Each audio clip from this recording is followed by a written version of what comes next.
Disclaimer, ये video मैंने अपने रिवीजन के लिए बनाई है, इसके सही होने की कोई गारंटी नहीं है। तो अगर देखनी है तो देख लो, अगर हेल्प हो जाए तो बढ़िया बात है, नहीं तो यूट्यूब पे बहुत बढ़िया बढ़िया लोग पढ़ाते हैं, उनकी ढूंढ लो। ठीक है, हम स्टार्ट करेंगे द्रव्य निरूपण से। ठीक है, तो इसमें सबसे पहले हम निरुक्ति कर लेंगे। द्रव्यते गच्छति परिणाम इति द्रव्यम। ठीक है, उसके बाद आ जाएगा इसका लक्षण, तो क्या है, यत्र अस्तित्व कर्मणा कारणम समवायी यत् द्रव्यम। इसमें ना दो करना चाहिए हमें, क्योंकि यूजुअली क्वेश्चन क्या आ जाता है, दो मतलब अलग अलग आचार्य के बारे में लिखे। तो जैसे ये हो गया जरक का, सुश्रुत का हो गया क्रिया गुणवत्त समवायी कारणम, और ये और एक ये कर लेंगे द्रवमाश्रितम पंचनाम। ठीक है, उसके बाद आ जाते हैं हम इसके पंचभौतिक पे। तो 5 नंबर का क्वेश्चन यूजुअली यही आता है कि इसकी निरुक्ति, इसके लक्षण और पंचभौतिक लिखो, तो ये 5 नंबर का क्वेश्चन हो जाता है। ठीक है, तो इसमें हमको सीधा सीधा ये करना है कि जो सारे द्रव्य सब कुछ जो है दुनिया में से पंचभौतिक होता है, तो इसके लिए भी बोला हुआ है कि सर्वद्रव्यम पंचभौतिक अस्मिन् अर्थे। ठीक है, तो बेसिकली मतलब ये बोला है चरक ने कि सभी द्रव्य जो है पंचभौतिक होते हैं। ठीक है, उसके बाद आ जाते हैं यहाँ की भाई पांच भूत कौन से होते हैं, पृथ्वी जल तेज वायु और आकाश। ठीक है, सबकी इन पांचों के मिलने से सबकी उत्पत्ति होती है, तो ये बोला हुआ है। ठीक है, बाकी तो जिस भूत के गुणों की जो उत्कृष्ट होती है, यानी कि बेसिकली जो वहाँ प्रधान होता है, उसके नाम से द्रव्य पहचाना जाता है। तो इसमें ये एक व्यपदेशु न्याय के बारे में बताया हुआ है, उत्कर्षेण तो व्यापदेशु, ये बोला हुआ। बेसिकली यही मतलब है उसका कि भाई सभी द्रव्य जो है पंचभौतिक होते हैं। इसका अधिष्ठान तो पृथ्वी होता है और योनि जल होती है, और आकाश अग्नि वायु जो है इनके संभाव्य संबंध में रह के द्रव्य की उत्पत्ति होती है और उसकी विशेषता उत्पन्न होती है। ठीक है, तो जो यह है कि भाई उसमें जो भी व्यपदेश यानी कि विशिष्ट भेद से जो द्रव्य होते हैं उसके हिसाब से पार्थिव जलीय वायव्य अग्नि वगैरह हो जाते हैं। उसके बाद आ जाता है ये जिसमें कि बताया हुआ है कि सृष्टि का वो बना कैसे, तो उसको हम पढ़ेंगे यहाँ से, ये बेटर है। ठीक है, ठीक है, उसके बाद इसमें आ जाता है जैसे कि पहले सबसे पहले क्या हुआ, वैश्विक दर्शन ने बोला है कि ये सृष्टि के निर्माण के लिए ना, जब ये हुआ कि इच्छा हुई परमात्मा की, तो सबसे पहले आकाशीय परमाणु एक दूसरे से आकर्षित हुए। ठीक है, उसकी वजह से उनका द्वैनुक बना। ठीक है, उनका द्वैनुक बना, फिर 3 द्वैनुक मिलके उनका त्रिश्रेणु बना। ठीक है, 3 उस त्रिश्रेणु बना, तो उसमें सप्तगुण की उत्पत्ति हुई। ठीक है, अब सप्तगुण और त्रिश्रेणु जो होता है स्थूल होता है। ठीक है, और तत्पश्चात वायु का त्रिश्रेणु का निर्माण हुआ। वह ऐसे ही मतलब उसका पहले द्विगुणिक बना, फिर त्रिश्रेणु बना। उसके बाद क्या हुआ, आकाशीय त्रिश्रेणु का जो है ना वायु के त्रिश्रेणु में अनुप्रवेश हो गया। उसकी वजह से क्या हुआ, वायु महाभूत की उत्पत्ति हो गई, जिसमें 2 गुण थे, ये शब्द और स्पर्श। ऐसे ही अग्नि का त्रिश्रेणु बना, उसमें वायु महाभूत का अनुप्रवेश हुआ, और उसमें जो है शब्द स्पर्श और रूप आ गए। फिर जल का त्रिश्रेणु बना, जिसमें कि उसमें अग्नि महाभूत का अनुप्रवेश हुआ, और उसमें फिर जल महाभूत बना, उसमें शब्द स्पर्श रूप और रस थे। इसके जिससे कि पृथ्वी का श्रेणु बना, उसमें फिर जल महाभूत आया, और ऐसे फिर पृथ्वी महाभूत की उत्पत्ति हो गई। सेम ही चीज़ इधर भी बता रखी है कि उसमें ये कि पृथ्वी महाभूत बन गया। ठीक है, अब ये क्या है, इसमें ये बता रखा है कि ये जब ये बन गए पांचों, लेकिन इनकी भी स्थूलभूत जो होने से भी मतलब इनके अलग अलग से जो है द्रव्य की रचना नहीं हो सकती। तो इन पांचों के मिलने से जो बना उसको हम द्रव्य कहते हैं। ठीक है, तो इसको आयुर्वेद में तो ये अन्योन्य अनुप्रवेश कहते हैं, और वेदांत दर्शन में इसको पंजीकरण सिद्धांत के नाम से जाना जाता है। ठीक है, अब आता है द्रव्य का औषधत्व और उसकी प्रधानता। वैसे मैंने इस पर अभी तक कोई क्वेश्चन देखा नहीं है, बट इसको हम एक बार जल्दी से कवर कर लेंगे। बेसिकली ये है कि जब हमारा शरीर भी पंचभौतिक है, द्रव्य भी पंचभौतिक है, तो उसको हम ये जो सिद्धांत होता है सर्वदा सर्वभावना सामान्य वृद्धि कारणम और हास हेतु विशिष्ट, इसको यूज़ करके हम इसका औषधि कार्य इसका हो जाता है। औषधि कार्य मतलब हम उसके शरीर पे यूज़ कर सकते हैं। बेसिकली ये बोला गया पढ़ा चढ़ा के उसने। उसके बाद आता है द्रव्य की प्रधानता, कि भाई द्रव्य को प्रधान क्यों माना गया।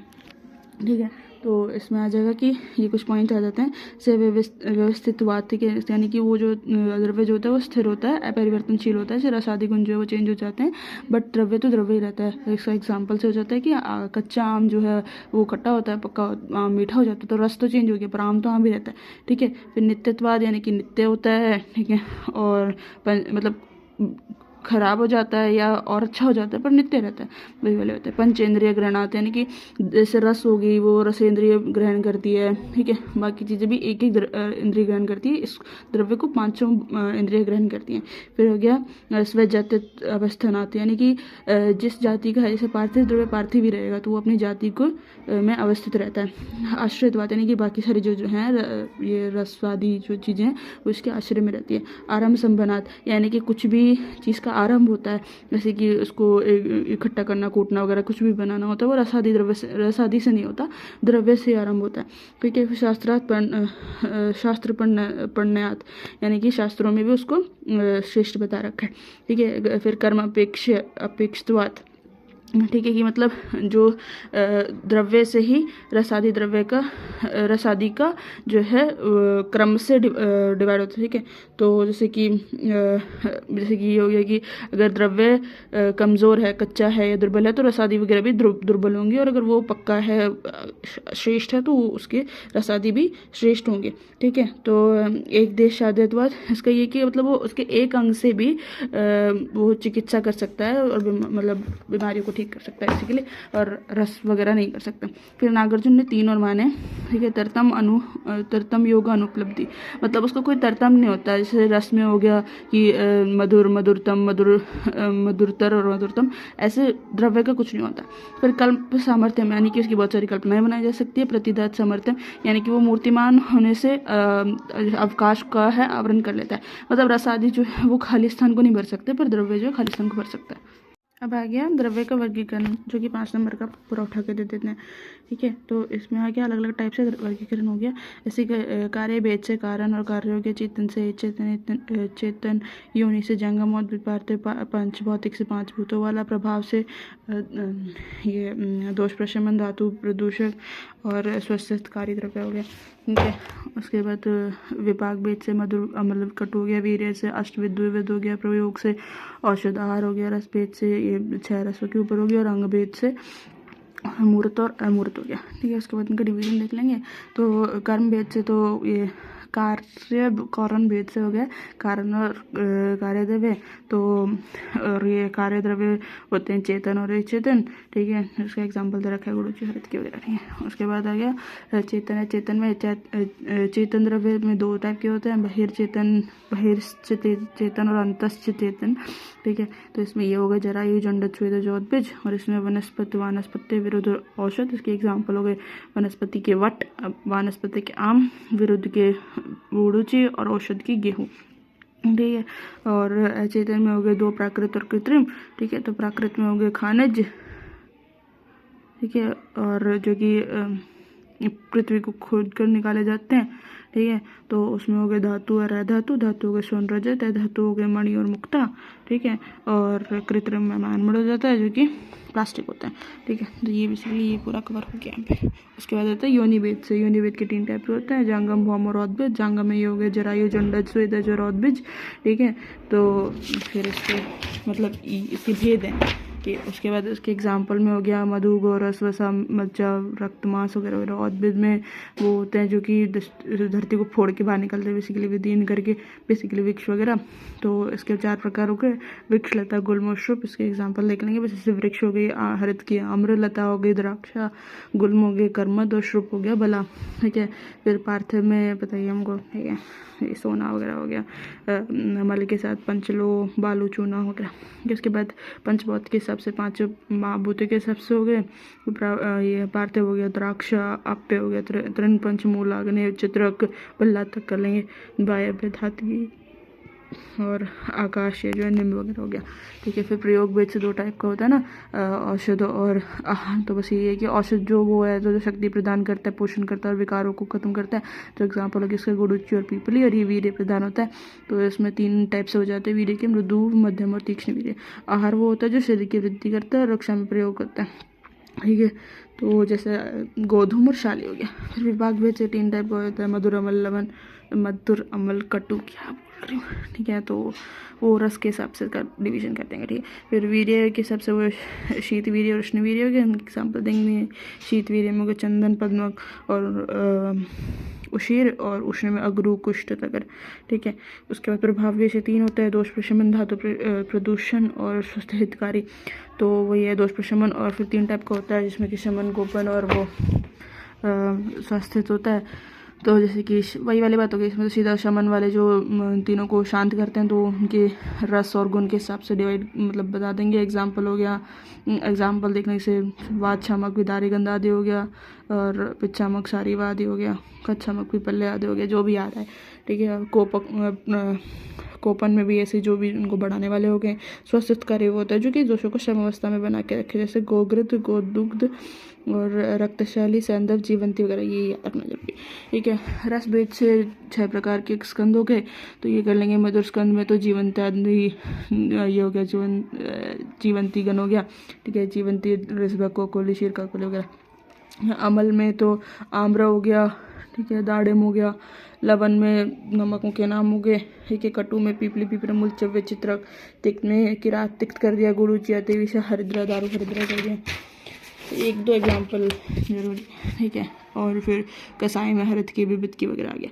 अब लेते हैं इसमें सबसे ज़्यादा इम्पोर्टेंट है, अगर भाई तुम किस्मत अच्छी हुई तो पूरा वर्गीकरण पूछ लेंगे, खराब हुई तो कर्म पूछ लेंगे, क्योंकि ये सारे नाम याद रखने पड़ते हैं पड़ेंगे। ठीक है, तो इसमें सीधा आ जाएगा कर्म अनुसार। पहले तो हम इसको थोड़ा दिमाग लगाएंगे। ठीक है, आंसर बड़ा करने के लिए। तो उसमें क्या करेंगे, हम इसके बारे में लिखेंगे क्योंकि ये सारे याद होने नहीं वाले। तो हम कैसे स्टार्ट करेंगे यार, ठंड क्यों लग रही है। उसके बाद क्या थे, ये कर्मानुसार जो वर्गीकरण है उसमें हम सबसे पहले ये लिख देंगे। चरक और सुश्रुत ने ना 2 अलग-अलग टाइप से मतलब वर्गीकरण किया है कि चरक ने तो उसके वर्गों के कर्म के आधार पर नाम दिए हैं, और सुश्रुत ने उसके मुख्य द्रव्य के आधार पर नाम दिए हैं। ठीक है, सबसे पहले हम चरक वाला देख लेते हैं कि इसने हर महाकसाई में 10-10 द्रव्यों का उल्लेख किया है, और ऐसे 50 महाकसाई बताए हैं। तो टोटल इसने 500 कसायों का वर्णन किया है। ठीक है, तो फिर अब आई गेस मुझे सबके नाम तो याद करने पड़ेंगे। ठीक है, जीवनीय, भृंगनीय, लेखनीय, भेदनीय, संधानीय, दीपनीय, बल्य, वर्णीय, कंठ्य, हृदय, तिप्तिगण, अशुगन, कुष्ठगण, कंडुगन, कृमिगन, विषगन, स्तन्यजनन, स्तन्यशोधन, शुक्रजनन, शुक्रशोधन, स्नेहोपक, स्वेदोपक, वमनोपक, विरोचनोपक, स्थापनोपक, अनुवासनोपक, शिरोविरोचनोपक, छर्दी निग्रहण, तृष्णा निग्रहण, हिक्का निग्रहण, पुरुष संग्रहणीय, पुरुष विरेचनीय, मूत्र संग्रहणीय, मूत्र विरेचनीय, मूत्र विरेचनीय। ठीक है, कासहर, श्वासहर, शव्यतुहर, ज्वरहर, श्रमहर, दाह प्रशमन, शीत प्रशमन, उदर्द प्रशमन, अंगमर्द प्रशमन, शूल प्रशमन, शोनित स्थापन, संज्ञा स्थापन, वेदना स्थापन, प्रजा स्थापन और व्यस्थापन। ठीक है, ऐसे करके बेसिकली 274 द्रव्य हैं इसमें, जिनसे कि 500 कसाय बताए गए हैं। ठीक है, और इसमें सबसे ज़्यादा मुलेठी का नाम आया है, 11 बार उल्लेख है। ठीक है, उसके बाद आता है ये पंचकर्मार्थ के आधार पर वर्गीकरण कर रखा है चरक ने।